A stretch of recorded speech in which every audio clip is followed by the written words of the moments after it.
সালাম আলাইকুম স্যার। ওয়ালাইকুম আসসালাম।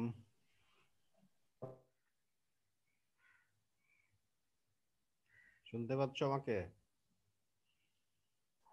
জি স্যার, শোনা যাচ্ছে স্যার।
আসসালামু আলাইকুম। ওয়ালাইকুম আসসালাম।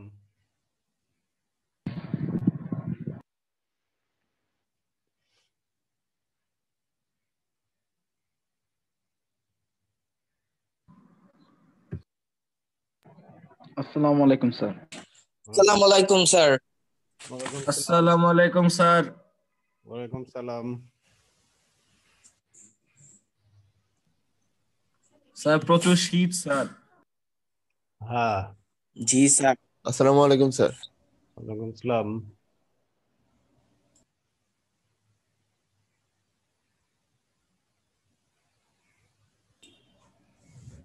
হ্যালো। হ্যালো।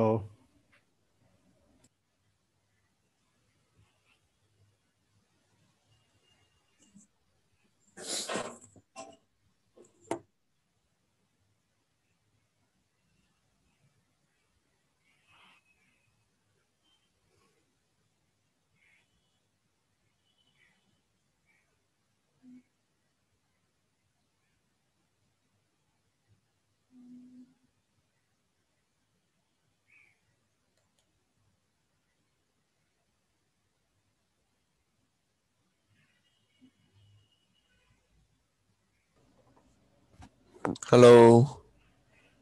হ্যালো। হ্যাঁ স্যার, শুনতে পাচ্ছি।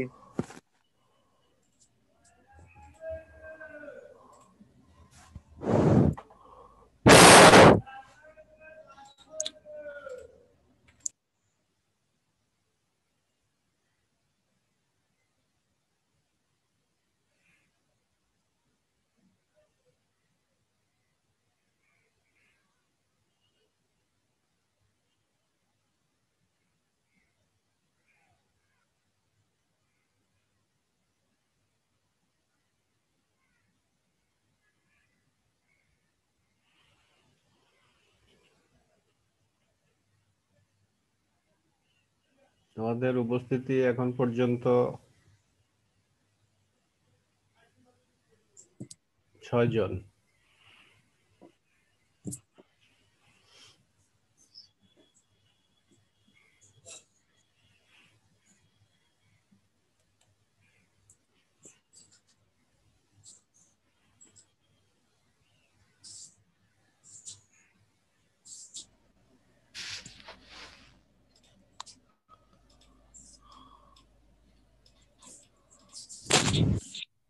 Hello. Hello.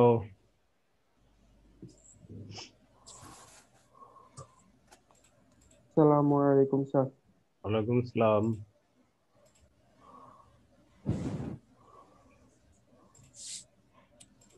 Hello. Hello. তাকিন, yes sir, এখন শোনা যাচ্ছে তোমাকে? ইয়েস স্যার, এখন শোনা যাচ্ছে।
যাই হোক, তোমাদের উপস্থিতি কম,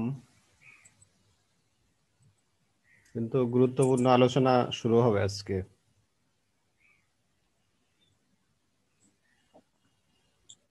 তোমাদের সবাইকে ট্রেনের নতুন ক্লাসে স্বাগত জানাচ্ছি।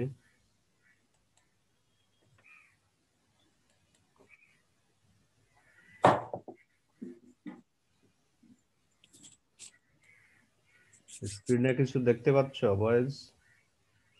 জি স্যার। জি স্যার। জি স্যার।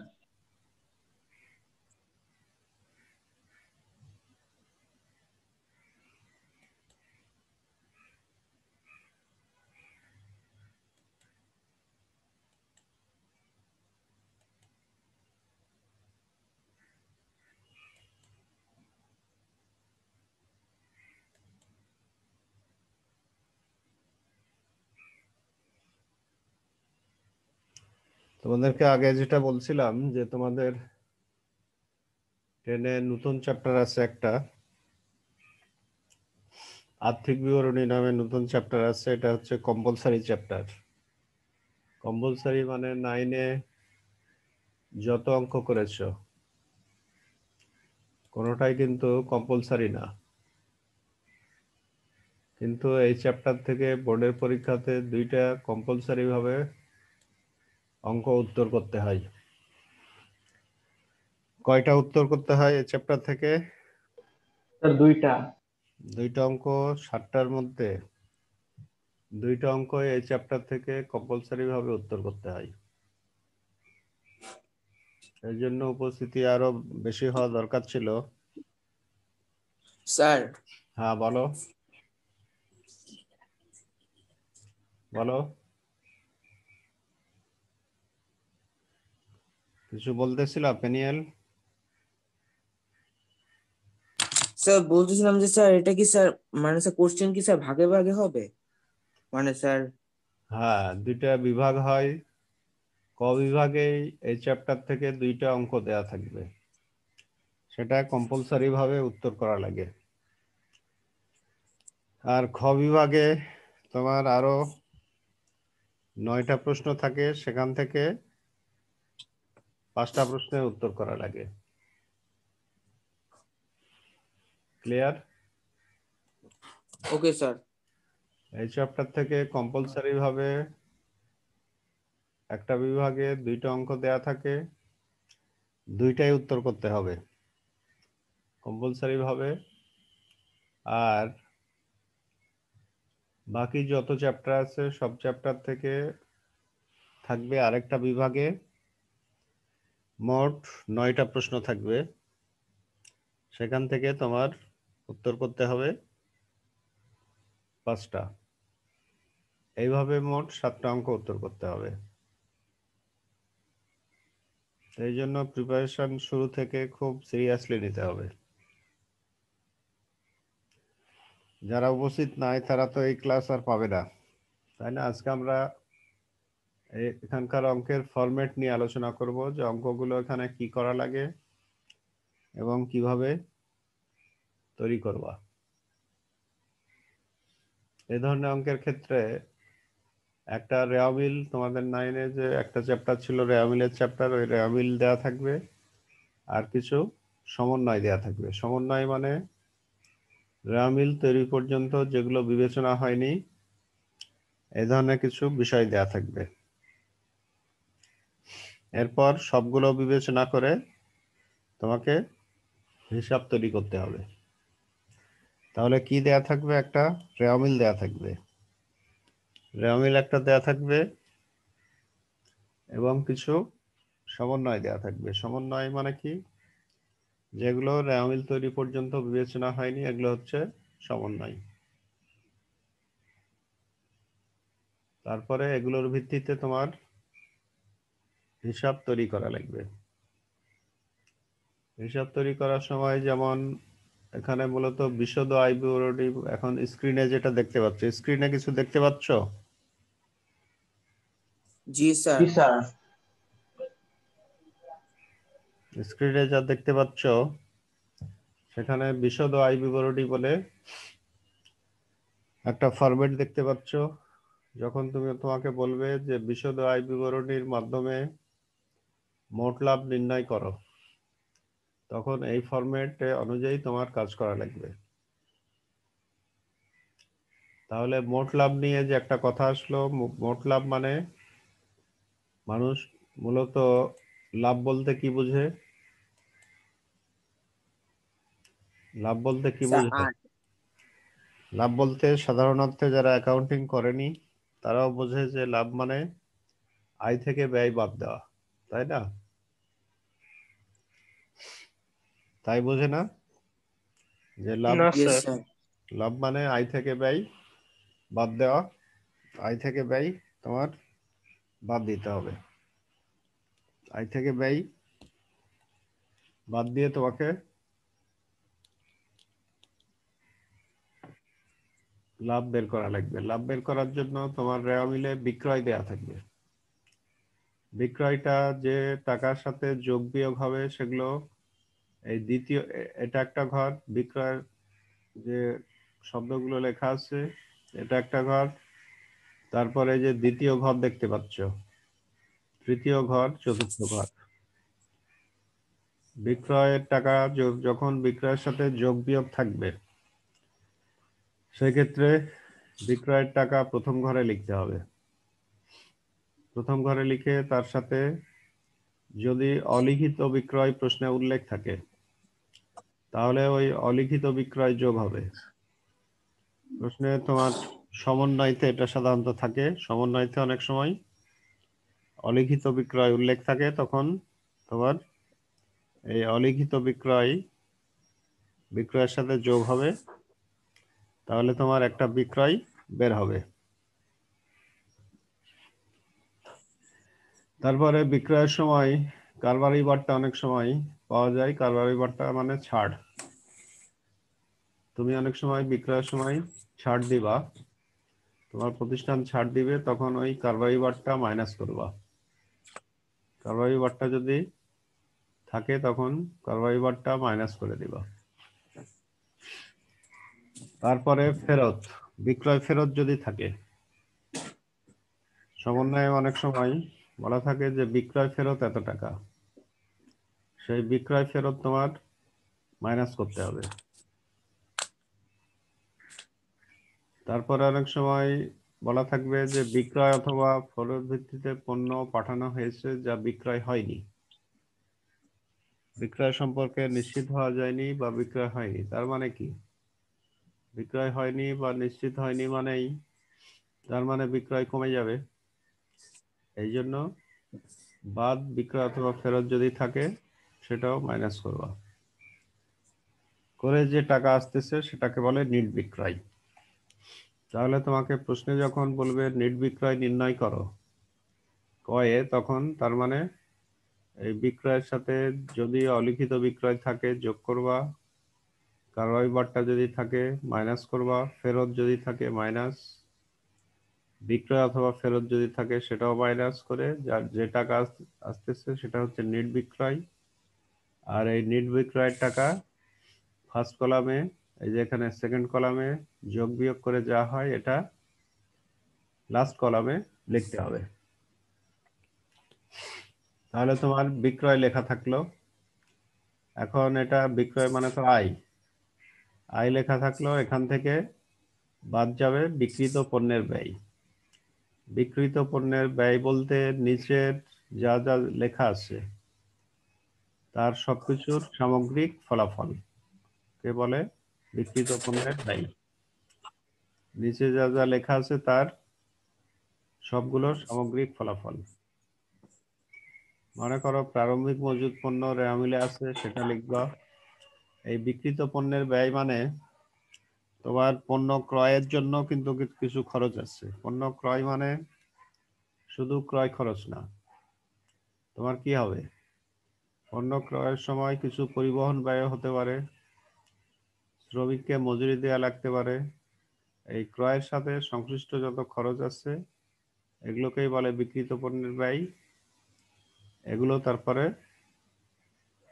এগুলোর যে সামগ্রিক ফলাফল এটা লাস্ট কলামে লিখে তারপর বিক্রয় থেকে এই বিক্রিত পণ্যের ব্যয় বাদ দিলেই হয়ে যাবে মোট লাভ। তাহলে ক্রয়ের সাথে কি কি আছে দেখো। প্রারম্ভিক মজুত পণ্য যদি থাকে লিখবা, আর যে ডাটার সাথে ক্রয় যোগ বা বিয়োগ আছে সেগুলো সব সময় হবে ফার্স্ট কলামে। যে ডাটার সাথে তোমার যোগ বিয়োগ থাকবে সেটা লিখতে হবে ফার্স্ট কলামে। আর যোগ বিয়োগ যদি না থাকে তখন তো পেনিয়াল কিছু বলবা? হ্যালো পেনিয়াল, পেনিয়াল কিছু বলবা তুমি? স্যার আমি নিট বিক্রয়টা বুঝতে পারিনি। বিক্রয় থেকে তার সাথে এই অলিখিত বিক্রয় থাকলে যোগ করবা, কারবাই বাট্টা থাকলে মাইনাস, ফেরত থাকলে মাইনাস, বিক্রয় অথবা ফেরত থাকলে মাইনাস করে যে ফলাফল হয় তাকে বলে নেট বিক্রয়। বিক্রয়ের সাথে সংশ্লিষ্ট যা যা আছে সেগুলো যোগ বিয়োগ করে যে ফলাফল আসবে সেটাই হবে নেট বিক্রয়। ক্লিয়ার? Okay sir. তারপরে এখন আমরা জানি, যেটা আলোচনা করতেছিলাম, যে বিক্রয় যে আয় হয় তার জন্য কি তার পেছনে ব্যয় আছে না? প্রারম্ভিক মজুত পণ্য মানে ক্রয়ের মতোই, ক্রয় লিখবা। তার সাথে সাথে যদি অনেক সময় থাকে যে অলিখিত ক্রয়, মানে হিসাবে লেখা হয়নি, এটার সমন্বয় অনেক সময় উল্লেখ থাকবে। যে সমন্বয়ের কথা একটু আগে বললাম, সমন্বয়টা কোথায় থাকে? যে সমন্বয়ের কথা বললাম সমন্বয় থাকে রেওয়াবিলের নিচে। সমন্বয় কি? রেওয়াবিল তৈরি পর্যন্ত যা বিবেচনা হয়নি তাই হচ্ছে সমন্বয়। তো ক্রয়ের সাথে অলিখিত ক্রয় থাকলে যোগ করবা। ক্রয়ের সময় যদি প্রতিষ্ঠান কারবারি বাট্টা পেয়ে থাকে, কারবারি বাট্টা মানে ছাড়, যদি ছাড় পেয়ে থাকে তাহলে সেটা কি হবে? কারবারি বাট্টা মাইনাস হবে। ফেরত যদি থাকে, ফেরত মানে ক্রয় ফেরত যদি উল্লেখ থাকে তখন মাইনাস করবা। অনেক সময় পণ্য বিতরণ করা হয় বিজ্ঞাপনের উদ্দেশ্যে। বিজ্ঞাপনের উদ্দেশ্যে পণ্য বিতরণ এই জন্য, এটা দিয়ে বোঝাচ্ছে এই যে তুমি পণ্য মানুষকে ফ্রি দিয়ে পণ্য সম্পর্কে পরিচিত করবা। এটাই হচ্ছে বিনামূল্যে পণ্য বিতরণ। যাকে এই পণ্য বিতরণ যখন করবা তখন পণ্য কমে যাবে। পণ্য কমে গেলেই ক্রয় থেকে মাইনাস হয়। পণ্য হিসাব বলে তো আর আলাদা কোনো হিসাব নাই। ক্রয় হিসাব মানেই ক্রয় হিসাবের ভিতরে পণ্যের যত সব হিসাব থাকে। এরপর বিজ্ঞাপন থাকলে মাইনাস করবা। পণ্য উত্তোলন যদি থাকে, পণ্য উত্তোলন থাকলে মাইনাস করবা। যদি কোথাও পণ্য উত্তোলন থাকে যে তোমার মালিক ব্যবসা থেকে পণ্য উত্তোলন করেছে তাহলে পণ্য কমে যাবে, এই জন্য পণ্য উত্তোলন মাইনাস হচ্ছে। কোনো কোনো সময় থাকে যে অগ্নি বিনষ্ট হয়ে পণ্য পুড়ে গেছে, এই কথা যদি বলে তাহলে পণ্যের পরিমাণ কি হবে? এই কথা বলা মানে পণ্যের পরিমাণ কমে যাবে। এই জন্য আগুনে বিনষ্ট পণ্য যদি থাকে তাহলে সেটাও ক্রয় থেকে মাইনাস হবে। ফলাফল যা হবে সেটা এই ক্রয়ের যোগ বিয়োগের যে ফলাফল, এটা তৃতীয় ঘরে লিখবা, এই ঘরে লিখে দেখাবা। তারপরে আরো কিছু প্রত্যক্ষ খরচ হয়ে থাকে। শ্রমিককে মজুরি দেওয়া হয় পণ্য ক্রয়ের সময়, এটাও ক্রয় সংক্রান্ত খরচ। শুল্ক দেওয়া হতে পারে, ক্রয় শুল্ক। ড্রয়িং অফিস বেতন মানে ক্রয় ডিপার্টমেন্টের লোকজনদের বেতন দেওয়ার জন্য যে খরচ। পরিবহন খরচ হতে পারে, পণ্য ক্রয়ের সময় তোমার একটা পরিবহন খরচ হয়, এটাই পরিবহন ব্যয়। আন্তঃপরিবহন হতে পারে, আন্তঃপরিবহন মানে আন্ত মানে ভিতরে, ভিতরে পণ্য নিয়ে আসার জন্য যে খরচ, এটা হচ্ছে আন্ত পরিবহন। কারখানার ভাড়া যদি থাকে কোথাও, এগুলো সব এখানে লিখবা। এবং লেখার সময় খেয়াল রাখতে হবে যে অনেক সময় বকেয়া অগ্রিম থাকে, বকেয়া যোগ করলে হয় প্রকৃত খরচ, আর অগ্রিম থাকলে মাইনাস করতে হবে। বকেয়া যোগ করার পর যা আসবে সেটাই হবে প্রকৃত খরচ। এই জন্য যদি এসব ডাটার সাথে পরিবহন, আন্তঃপরিবহন, বেতন, কারখানা ভাড়া এগুলোর সাথে বকেয়া থাকে কখনো যোগ করবা, আর অগ্রিম থাকলে বাদ দিবা। এগুলো সব যোগ করে যা হবে সেগুলো হবে ক্রয় সংক্রান্ত ব্যয়। এখন ক্রয়ের মধ্যে তুমি সবসময় সব পণ্য বিক্রি করবা না। যদি সমাপনী মজুদ পণ্য থাকে হাতে, যদি প্রশ্নে উল্লেখ করে, তখন এই সব ক্রয় সংক্রান্ত ব্যয় থেকে সমাপনী মজুদ পণ্য মাইনাস করতে হবে।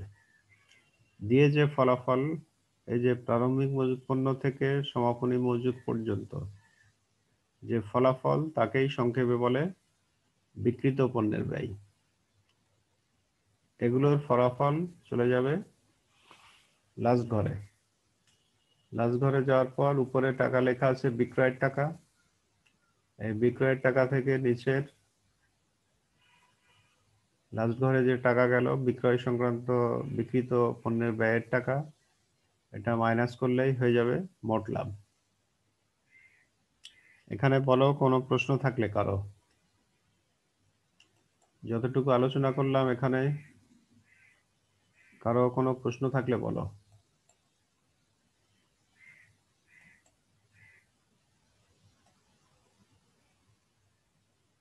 আছে কারো কোনো প্রশ্ন আছে বয়েজ?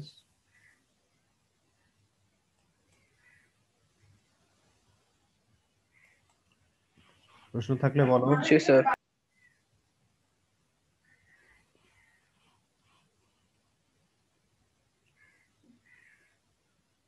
প্রশ্ন থাকলে বলতে পারো। স্যার বুঝতে পারছি, স্যার বুঝতে পারছি।